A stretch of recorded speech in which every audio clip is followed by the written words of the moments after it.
Welcome to Sri Murugan சமையல். இன்றைக்கி வந்து நம்ம மொச்சை அவரையும் கத்திரிக்காயும் காரக்குழம்பு வைக்க போகிறோங்க. இது வந்து பார்த்திங்கன்னா நான் ஒரு 5 மணி நேரம் ஊற வச்சுருக்கேன்.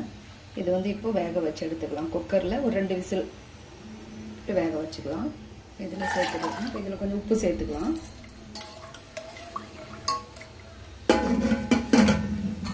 இது 2 விசில் விட்டுக்கலாங்க. குக்கர் ஓப்பன் பண்ணிக்கலாம். இந்த மொச்சை கொட்டை நல்லா வெந்துடுச்சு. நல்லா இந்த அளவுக்கு வெந்துடுச்சு பாருங்கள் சாப்பிட்டா. இப்போ இதை வந்து தண்ணியெல்லாம் கொஞ்சம் நம்ம ட்ரை பண்ணி வச்சுக்கலாம். பாத்திரத்துக்கு மாற்றிக்கலாம். கொஞ்சம் நல்லெண்ணெய் சேர்த்துக்கலாம். ஒரு சின்ன வெங்காயம் ஒரு 10 எடுத்துருக்கேன். ஒரு 4 பல்லு பூண்டு, ஒரு சின்ன துண்டு இஞ்சி எடுத்துருக்குங்க. இதை சேர்த்து வதக்கிக்கலாம். தக்காளி 2 எடுத்து கட் பண்ணி வச்சுருக்கேங்க. கொஞ்சம் பழுத்த தக்காளியாக அதையும் சேர்த்து இதில் வதக்கிக்கலாம். சேர்த்து கொஞ்சம் வதக்கிக்கலாம். இப்போ வந்துட்டு இது குழம்பு மிளகாத்தூள், கொஞ்சம் மல்லித்தூள், கொஞ்சம் மஞ்சள் தூள் எடுத்துருக்குங்க. அதையும் இதோடு சேர்த்துக்கலாம். இது வந்து கொஞ்சம் துருவின தேங்காய் எடுத்துருக்கேன். அதையும் சேர்த்து கொஞ்சம் இதோட கலந்து வதக்கிக்கலாம். எல்லாமே கொஞ்சம் நல்லா வதக்கிட்டோங்க. இதை ஆஃப் பண்ணி ஆற வச்சுக்கலாம். கொஞ்சம் நல்லெண்ணெய் சேர்த்துக்கலாங்க. ஒரு 3 டேபிள் ஸ்பூன் அளவுக்கு நல்லெண்ணெய். இது வந்து நல்லெண்ணெய் சேர்த்து செய்யும்போது நல்லாயிருக்கும் டேஸ்ட்டு. உடம்பும் ஹீட் ஆகாது கத்திரிக்காய்ன்றதுனால. கடுகு 1 ஸ்பூன் சேர்த்துக்கலாம். கடுகு புரிஞ்சிடுச்சுங்க. கொஞ்சம் சீரகம் சேர்த்துக்கலாம். ஒரு 1/4 டேபிள் ஸ்பூன். கொஞ்சம் வெந்தயம், கொஞ்சம் சின்ன வெங்காயம் கட் பண்ணி வச்சுருக்கேங்க. அதையும் சேர்த்துக்கலாம். கொஞ்சம் கருவேப்பிலை சேர்த்துக்கலாங்க. இப்போ இது எல்லாமே சேர்த்து கொஞ்சம் வதக்கலாம். வெங்காயம் வந்து இந்த அளவுக்கு வதங்கினா போதுங்க.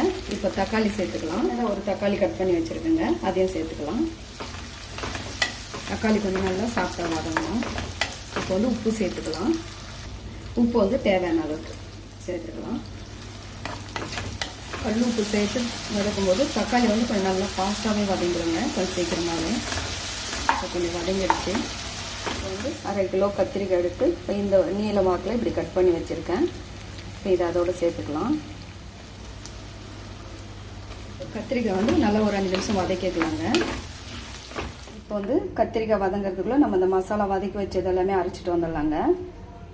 இப்போ கத்திரிக்காயெலாம் நல்லா வதங்கிடுச்சுங்க. இப்போ நம்ம அந்த அரைச்சி வச்ச மசாலா சேர்த்துக்கலாம். இப்போ வந்து நம்ம இந்த மசாலா வதக்கும் போதே மல்லித்தூள், மஞ்சள் மிளகாத்தூள் எல்லாமே சேர்த்துட்டோம். அதனால் இப்போ வந்து நம்ம அப்படியே இது சேர்த்துக்கலாம். இதில் இந்த மசாலா மட்டும் இது வந்து கொஞ்சம் கலந்துக்கலாம்.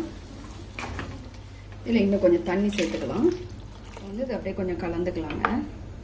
வந்து கொஞ்சம் இது வந்து ஒரு 5 நிமிஷம் கொதிச்சதுக்கப்புறம் அந்த மொச்சை பயிறு சேர்த்துக்கலாம். இதுக்கப்புறம் நம்ம தண்ணி சேர்க்க தேவையில்ல. லாஸ்ட்டாக புளி மட்டும் சேர்த்துக்கலாம். இது வந்து ஒரு 5 நிமிஷம் கொதிக்கிட்டுங்க. மூடி போட்டு விட்டுக்கலாம். இப்போ இது வந்து ஓப்பன் பண்ணிடலாங்க. ஓப்பன் பண்ணிவிட்டு இதை கலந்துட்டு இப்போ மொச்சை பயிறு சேர்த்துக்கலாம். நல்லாவே ஒரு 5 நிமிஷம் கொதிச்சிச்சு. இதை சேர்த்துக்கலாம். இதையும் கொஞ்சம் கலந்துட்டு மூடி போட்டுடலாம். இன்னும் ஒரு 5 நிமிஷம் இது அப்படியே இதோடு சேர்ந்து கொதி வரட்டும். வந்து ஓப்பன் பண்ணிக்கலாங்க. நல்லா வந்து கொதிச்சிருச்சு. கொஞ்சம் திக்னஸாகவும் ஆகிடுச்சு. இப்போ வந்து நம்ம புளி சேர்த்துக்கலாம். நான் வந்து ஒரு லெமன் சைஸ் புளி எடுத்து ஊற வச்சு அந்த ஜூஸ் மட்டும் எடுத்து வச்சுருக்கேன். இப்போ அதை சேர்த்துக்கலாம். இது வந்து இட்லி, தோசை, ஒயிட் ரைஸ் இதுக்கெல்லாமே நல்லா சூப்பராக இருக்குங்க. வந்து ஒரு 2 நிமிஷம் இதை அப்படியே மூடி போட்டுடலாம். இப்போ ஓப்பன் பண்ணிடலாங்க. நல்லா பாருங்கள், நல்லா கொதிச்சு இந்த ஆயிலெல்லாம் தனியாக வந்து பிரிஞ்சு வந்துடுச்சு பாருங்கள். இப்போ நல்லா ஒரு திக்னஸாகவும் ஆகிடுச்சு. இப்போ இந்த ஸ்டேஜில் நம்ம வந்து ஆஃப் பண்ணிடலாம்.